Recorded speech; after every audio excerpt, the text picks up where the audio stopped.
Welcome class 9 students. Today I am going to take up notice and email writing. Notice you people have already done in your class 8th also.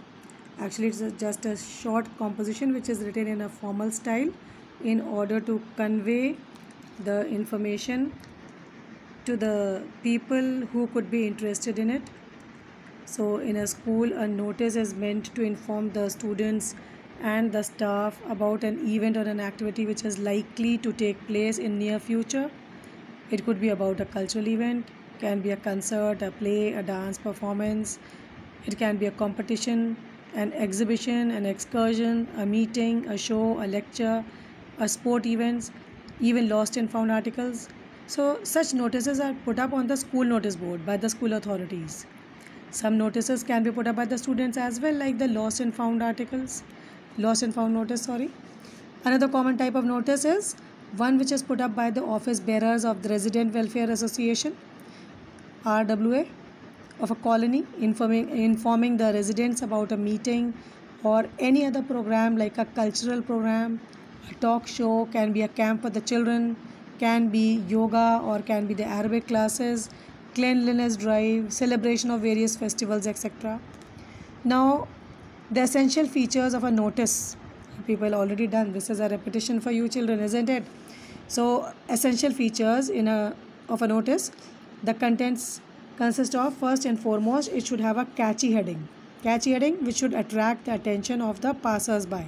Even if you are passing by, something which should catch your eyes. Like for example, a catchy heading means it can be some celebration is going on or some inter-school dance competition is there. Catching heading can be like put on your dancing shoes. So naturally a person might stop and look at the heading. Then after that you have to name the event properly, that a dance competition in school. Then after that we have to mention the date, time, venue. Then you have to target the audience and the invitees, and instructions which are related to the entrance, and the contact person has to be given. So a good notice actually is the one in which no other information is required. One understand what it is trying to convey. And the points to remember in a good notice is always use passive voice as far as possible, and moreover the heading must be appealing to attract the attention of the readers, and bold letters and catchy slogans should be used in order to enhance the visual appeal of the notice. After that we will be doing emails. Now email is something new which you people have not done before. Actually, email, also known as electronic mail, this is a method of exchanging digital messages across internet or other computer networks. It is the quickest way to communicate in writing. So of course nowadays we are all acquainted with emails or electronic mail. Electronic mails or emails can be grouped into three categories. They can be formal, they can be semi-formal and informal.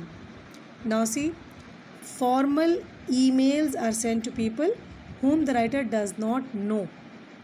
Then semi-formal or less formal emails, they are usually sent to the people whom the writer knows, like they can be his colleagues.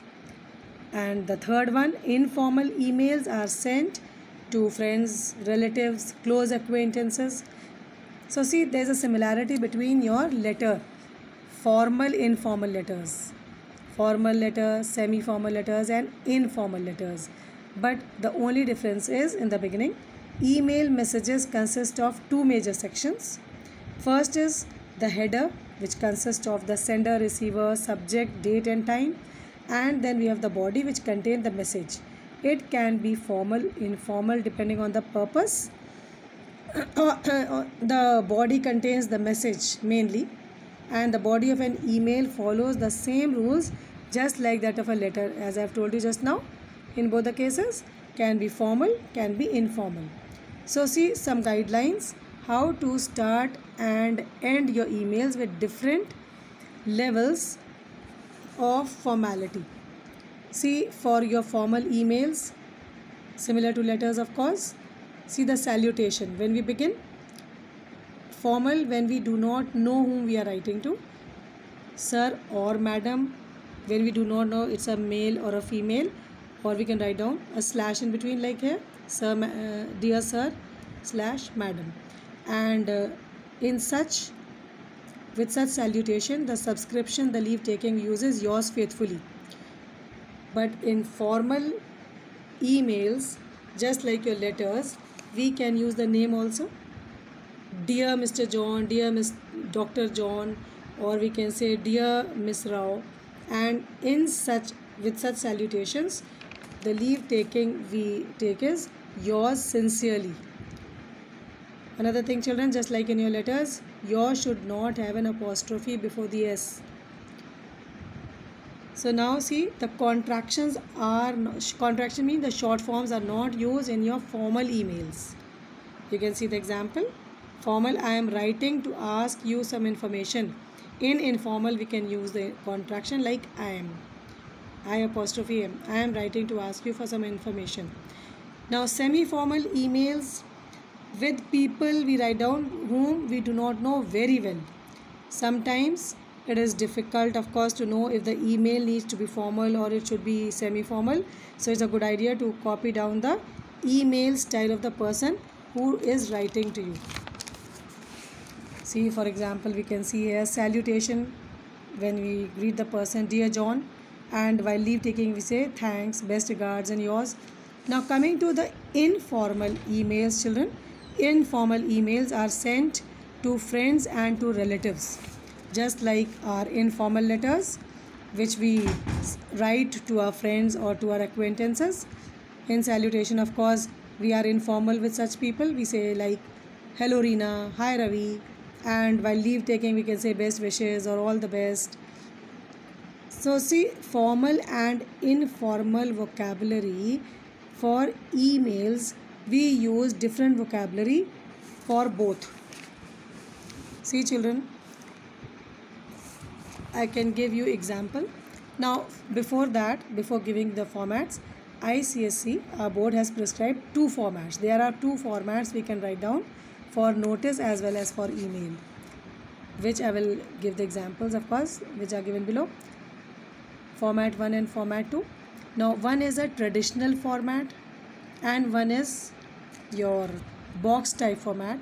Though both are acceptable, but the preferable one is the box type, which is format number 2 I will give you. See the question 1, this is solved. Format 1, and then there will be the format 2. For both I will click the pictures and send you across, but before that let me explain.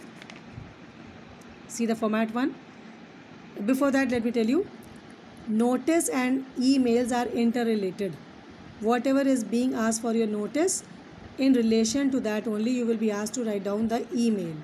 See the format 1 here. Your school is organizing inter-school dance competition. Write a notice for your school informing the students about the event. So see the specimen answer. You see the catchy heading, put on your dancing shoes. It can be anything, dance, dance, dance, come and dance, anything. Then leave one line, leave a space, inter-school dance competition. This should be clear enough what it is about. Then again leave a space, leave a one line. On 18 December means date. You can see the format is, third line is date, fourth line is time, and fourth line is venue. Date, time, venue. So see how you write down the date, 18 December. Suppose it is 18th May. We are supposing we can give any date, 2020, from 10 a.m. to 4 p.m. at Minerva Hall, St.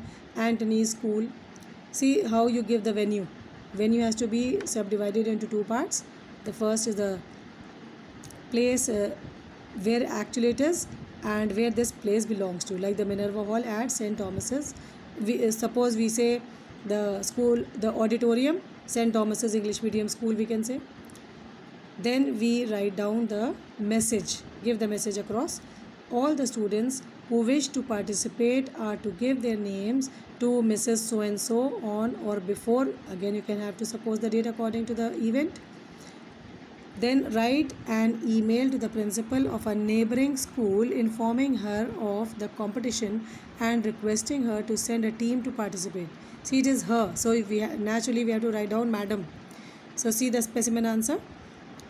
You have to give the complete email ID. Principal. See the complete email ID, how it is given. You can suppose the name of the school. Here it is newageschool@gmail.com. Then you have to write down the subject, inter-school dance competition. Leave one line, dear madam, comma, leave a line. The rest of it is just like your formal letter. Just like we write down the formal letter, it follows the same rule. Our school is organizing an inter-school dance competition for the students of classes 8th and 9th. It will be held on so and so. Write down the date. From, you can again suppose the time, 10 to 4 p.m. in the Minerva Hall of St. Anthony School. Please send a team from your school to participate in the competition. Then again we will leave space or a line.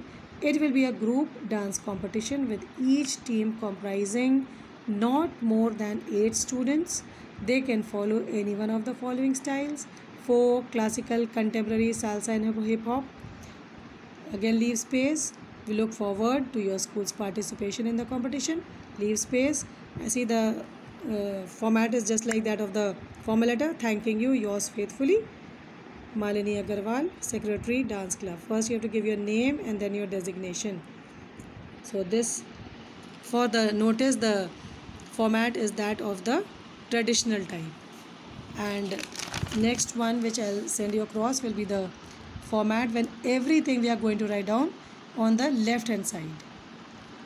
We have to write down the catchy heading, the main heading, date, time, venue, and the message across, everything on the left hand side. Email will follow the same rule as I have told you. So go through this, and I'm going to send across an assignment also. I would like you to write down the notice and the email which I'll be sending you across. And Monday onwards you can ask your queries, whatever problems you might be having regarding this. I will send you more videos across. Till then, stay safe, study hard. Goodbye.